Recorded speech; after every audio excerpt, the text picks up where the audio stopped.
Alright, ladies and gentlemen, today I'm going to be talking about finding the area between curves, but we're going to do it a little bit differently this time.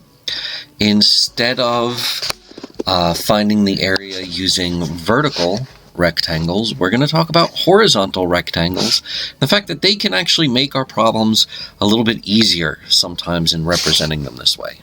Okay, so whereas, this first problem that we see here, we could do vertical rectangles and just use the rule that we talked about last time to find that distance and do top minus bottom, so 2 minus the square root of x. That is a possibility. It might actually be easier to go from the curve over to the y-axis, because we're bounded by the square root curve, the y-axis, and this horizontal line up here. But we could draw a rectangle, a representative rectangle as I call them here, going horizontally. All right, and that could be a rectangle that we use to find the area. Just note that we're still going to go and use the integral with our lower bound here, our upper bound up top. We're still going to set up an area expression inside of our integral of length times width. In order to find the area, use that integral sign to accumulate all these possible rectangles. But here, be careful. Our width is no longer going to be a horizontal little change in x called dx. Our width this time is a little tiny vertical change in y that we are going to refer to as dy. And the length of this rectangle is some distance in the x-axis. Well, this is kind of a crazy integral to consider here, because dy means we've integrated in terms of y, or derivative in terms of y. We're going to integrate with respect to y. And we really shouldn't have this expression of x in here. I mean, we're not dealing with multivariable calculus at this point. So how do we resolve this? We resolve this by taking the expression for our curve, because this is an x distance that extends over to our curve from the y-axis. And we're going to rewrite this equation as x equal to y squared. We're going to express it in terms of y, so that now in our integral, we will have y squared dy, because x is equal to y squared. Now, since our function for length is in terms of y and our width is dy, we have to use bounds to and from in terms of y as well. So the y value that we want to start accumulating rectangles from and adding them together is starting at 0 and ending at 2. Now, this is a very simple integral that we can integrate, plug in our bounds, and get 8/3. Done. We did not have to do top minus bottom. We didn't have to deal with fractional exponents in there.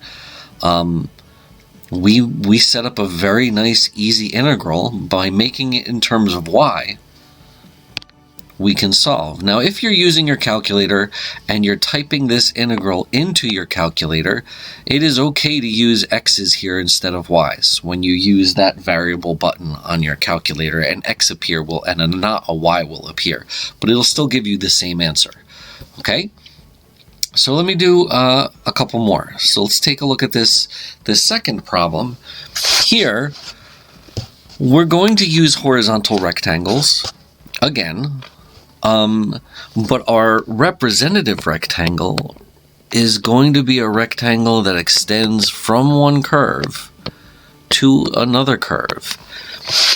And just like we did this in the last video, vertically as top minus bottom, here we are going to use the convention of right minus left to represent the horizontal distance between two curves.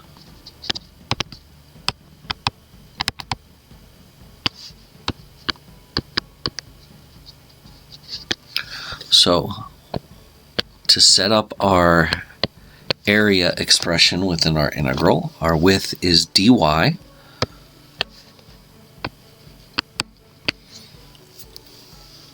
We're going to have to rearrange these two expressions so it's x in terms of y.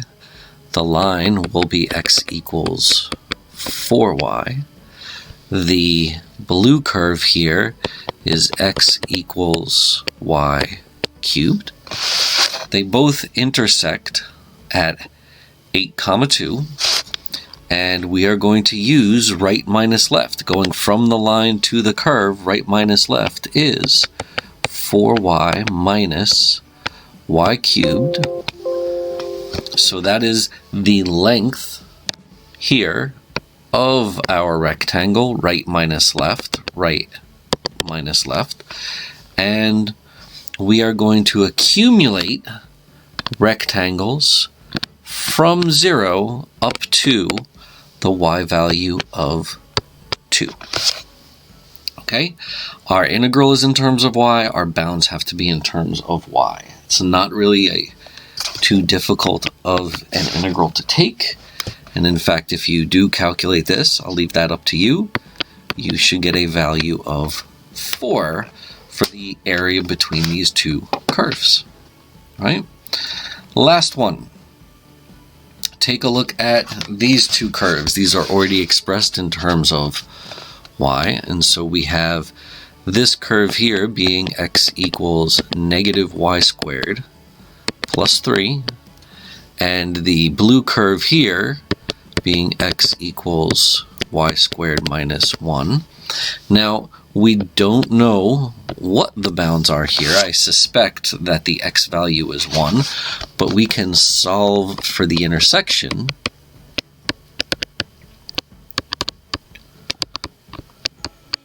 by setting these two equations equal to each other.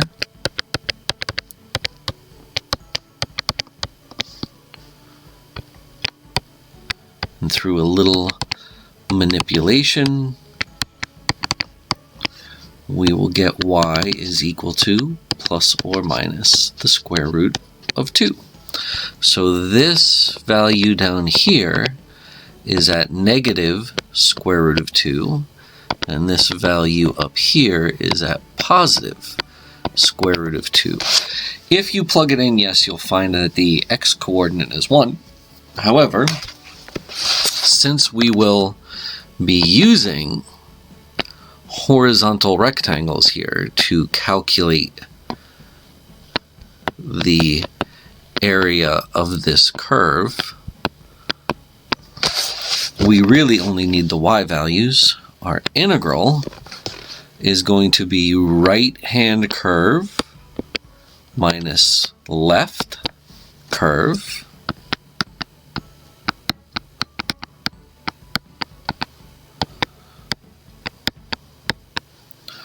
that should be a minus 1 dy. Now, I can go from negative square root of 2 to positive square root of 2.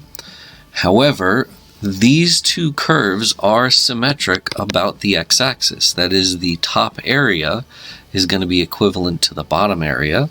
And you can check that out, because if you plug in negative y, that disappears and you get the same thing. So this is symmetric over the x-axis. So we can go from 0 to positive square root of 2 and then double it. Makes a much nicer integral. Using symmetry benefits you because plugging in 0 after you integrate this expression is nice and easy. Usually the terms all disappear. So it's nice to have a bound of 0. It's nice to use that symmetry in calculating. This will come up with a decimal answer as you're plugging in the square root of 2 and so on, and I will leave it up to you to check, but you should get an area of 7.542 or somewhere about in your calculator. All right. Thank you for listening. Hopefully these go well. Show up to my office hours and I'll give you guys some hands with calculating some of these integrals if you need. Thanks.